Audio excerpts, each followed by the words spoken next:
Viele Ältere haben angewandt Weihnachten und eins Jahr bei Heilige Drei Könige Geschenke, jeweils Geburtstag und weit was alle.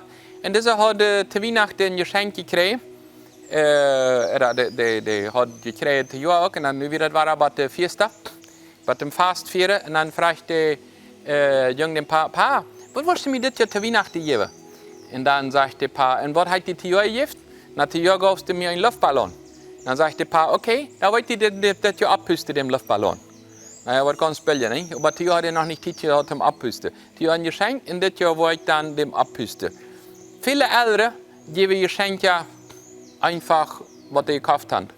Aber die haben nicht das Geschenk von Tiet. Ich wollte mich ansetzen mit Tiet spielen. Ja, das ist zu viel, wenn es zu alt ist. Ich will nicht auf der Flur sitzen, ich will nicht. Die Bibel sagt, wenn ich aus der Tschenja wollte, kann ich im Himmel kommen. Also wir machen viele Sachen einfach anders.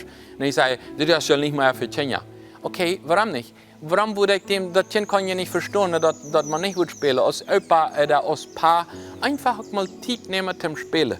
Mit jemandem man einfach Sachen legen lassen oder der Mann sagt, nu wollt ihr das Haus Ries lassen, ich will mit meinen Kindern spielen. Nicht, wenn es das einmal Geld als das Ries haben.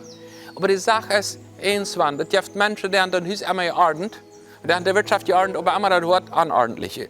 Die haben das Verhältnis immer anordentlich. Für mich ist das viel wichtiger, dass das Haus rein haben, in der Wirtschaft alles abgerieben haben, dass wir kaputte Kinder haben und kaputte Ehe, wenn so viel wichtig sind, wie die Kinder nicht. Da sage ich, nee. Ich will mir auch Zeit nehmen, dem Luftballon das Jahr abzupusten. Ich will mir auch Zeit nehmen, mal was anderes, ich nicht bloß dort, was ich kaufen kann, sondern andere Geschenke geben und einfach Zeit nehmen.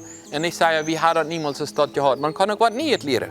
Die Bibel sagt uns in Lukas Kapitel 11 von 11 wieder, wo ist es, wenn ein Junge dem Paar am Brot betet, dass dem ein Stein geben wird? Wo ist das, wo der ein Fisch betet, wird dem eine Schlange geben wird? Oder wenn dem wird betet, dass dem Skorpion wird geben? So ist die, was die schlecht sind, die nicht keine Geld geben. Wie viel mehr der vor dem Himmel wird dem Heiligen Geist, den Heiligen Geist geben, der wird daran beten. Gott hat auch gute Dinge, was er uns geben will, in seinem Heiligen Geist, dass er uns helfen, dass wir können die Sachen dann auch für den Nächsten. So, Ältere mochten das Beste für die Kinder. Wenn die kann ich mal Brot essen, dann wird er dem nicht eine Schlange geben oder eins Wort. Er wird er nicht einen Stein geben, er wird dem Brot geben. Aber emotional haben viele Kinder all an der Stelle Brot blies einen Stein gekriegt. Der an der Stelle haben den Skorpion muss abessen.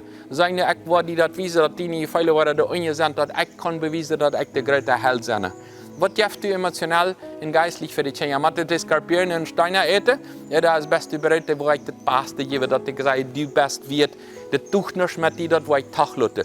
Das hält nicht mit dir. Du wirst niemals zu was werden, du wirst niemals entwickeln. All die Sachen lasse ich Tag und die schmiede ich am Kreuz. Und ich werde den Segen mit positiven Werten einfach für euch können.